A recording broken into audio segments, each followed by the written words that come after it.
Hi and Assalamualaikum. My name is Nur Aina Fatini binti Muhammad Amin. My nomenclature is A201665. So today I want to talk about the introduction. Macroeconomics is a branch of economy that is the relationship between the main factor in an economy. Macroeconomy is study about the phenomena such as inflation, price level. The two main areas of macroeconomics is one to research a long-term economic growth and short-term of business. Macroeconomics also can help us to understand and analyze the economic performance of a country.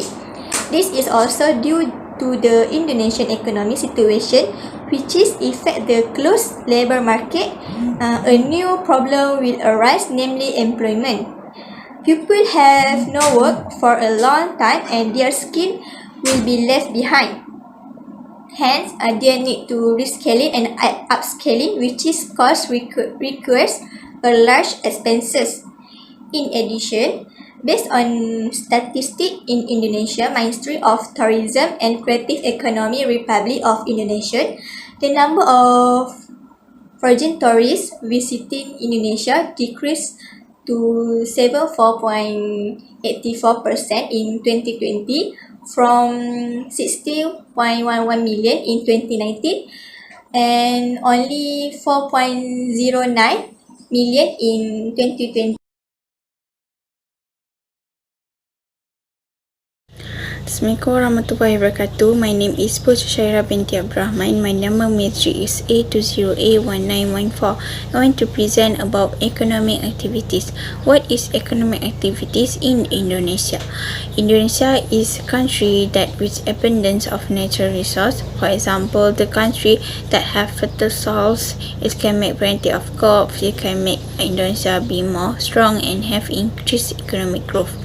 The mining sector for Indonesia is one of the large industry for large exploited natural gas, petroleum, coal, nickel, bauxite, gold, tin and copper are Indonesian mineral resources that support the country. The most way that mineral is transferred and exported in condition raw or semi-processed states. The Indonesia have many of crude petroleum and natural gas. For to make benefit from this, Indonesia be a major of exporter of this thing. Next, Indonesia also have many of rubber, coffee, cocoa and palm oil. It is cause Indonesia be the main supplier of those things. Also, Indonesia manufacture products such as sugar, tea, tobacco, copra, spice. For example, cloth. What is economic growth? Economic growth is the increase in manufacture of product in the country and serve.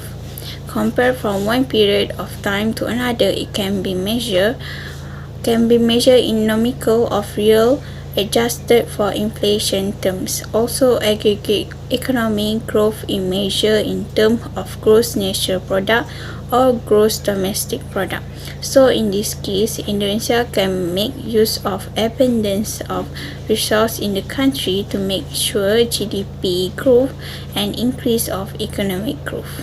That's all for me. Thank you. Assalamualaikum warahmatullahi wabarakatuh. My name is Nur Rashikin binti Jambuddin. My matrix number is A201639. I would like to present about the impact of COVID-19 on tourism sector in Indonesia. The first impact of COVID-19 on the tourism sector in Indonesia is the impact on labor and income. This is said to be due to a larger drop in the number of foreign visitors visiting Indonesia as the country economy is particularly closes and travel restriction are enforced. This has adversely affected labor in the closed sector, and this is difficult for the government to get revenue following the closure for some sector that contribute to Indonesia. As a result, the country temporarily shut down their economies and enforced travel restriction. Many sectors face problems related to having to lay off their job and incur closer. The second impact is a reduction in number of visitors. This is because the fall in international tourists affect the income of restaurants, especially those whose customers are more local than international visitors, causing restaurant operators to be unable to generate income. The COVID-19 outbreak is projected to affect the micro, small and medium business sector as well. If the number of foreign tourists decreases, income from micro, small and medium businesses will definitely fall. This is caused some Indonesians to face the problem of the financial crisis. Hi, my name is Nur Shamimi binti Rasdi and my matrix number is A20A1786. Now, I will continue to explain the impact of COVID-19 on the tourism sector in Indonesia. The third effect is that the people lose their source of income and work. Arguably, job instability is higher in the tourism business for women, young people and low-educated workers, which make them more economically disadvantaged during epidemics. As we can see in the Bali area of Indonesia, Bali is the most popular destination in Indonesia. But after the COVID-19 outbreak hit the world, Bali was one of the worst hit areas by tourist decline and has had a very severe impact of 4 provinces and accounted for 62% of the 4 provinces where people lose their jobs. The fall in the number of tourists has caused many workers in the tourism sector to lose their job and push them to find other jobs to support their daily life. Lastly, the occupancy rate of tourists to hotels in Indonesia has dropped dramatically. The COVID-19 outbreak has caused hotel occupancy rate across Indonesia to drop to 30 to 40% lower than the normal season average. The first announcement of the case in Indonesia caused the percentage of occupants in some hotels in the country to decrease by 20%. In the Batam area of Indonesia, about 9 hotels have case operations and at the same time have laid off more than 1,000 workers as the occupancy rate of tourists to hotel has fallen below 5%. This situation clearly shows that the COVID-19 outbreak has to some extent affected the hotel sector in Indonesia. That's all from me. Thank you. Assalamualaikum and good day, madam. My name is Nur Shahada binti Ismail. My matric number is A20A1794. Now I will present about the economic policies implementation in Indonesia. The policies that has been implemented is fiscal and monetary policy. The first policy is the fiscal policy. These are the some of the policies that has been done by the government. The first one is the government has provided 443.4 billion rupiah worth of discount on plane tickets.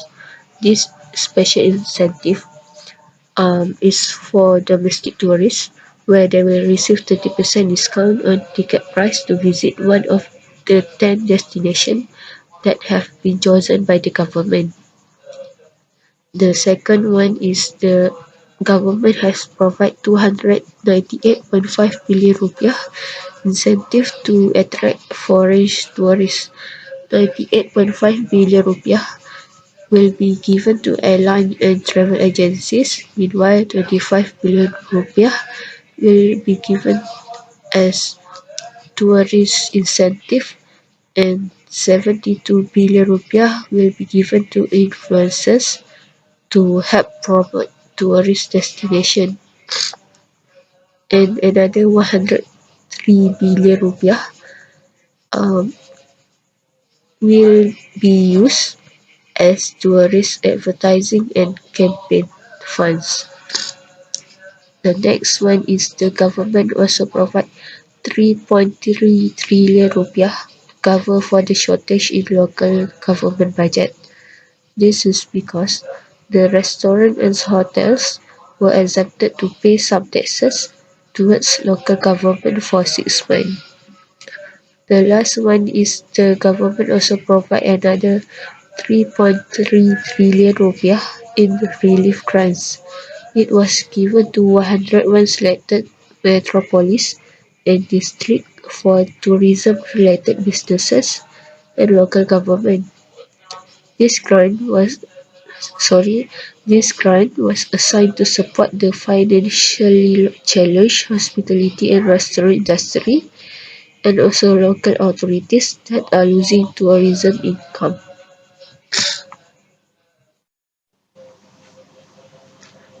As a conclusion, the pandemic, on the other hand, has had an effect on the Indonesian economy. In Indonesia, tourism is critical to the country's continued economic growth. The Indonesian government has developed and provided a unique incentive for domestic visitors in order to compensate for the taxes that are not required to be paid. Due to the fact that the decrease in visitor numbers has an influence on Indonesia's commercial sector. To preserve this three-core economic sector, the Indonesian government follows a set of guiding principles. To begin, the Indonesian government works with all levels of government and stakeholders to build a comprehensive and coordinated response, which include collaboration with the World Health Organization and other international partners. Aside from that, considering the virus development and spread, the Indonesian government is adopting a caution approach in the academic sector. Acceptable preventive action, in their opinion, should be commensurate to the danger and to the degree possible. Based on fact, the Indonesian Public Health Agency was established to monitor and react to sickness outbreaks that might affect the health of Indonesia working in the economy. Finally, since well-practiced tactics and procedure can be quickly scaled up to handle a pandemic, the government employs the same strategies and systems used during the SARS epidemic. Thank you.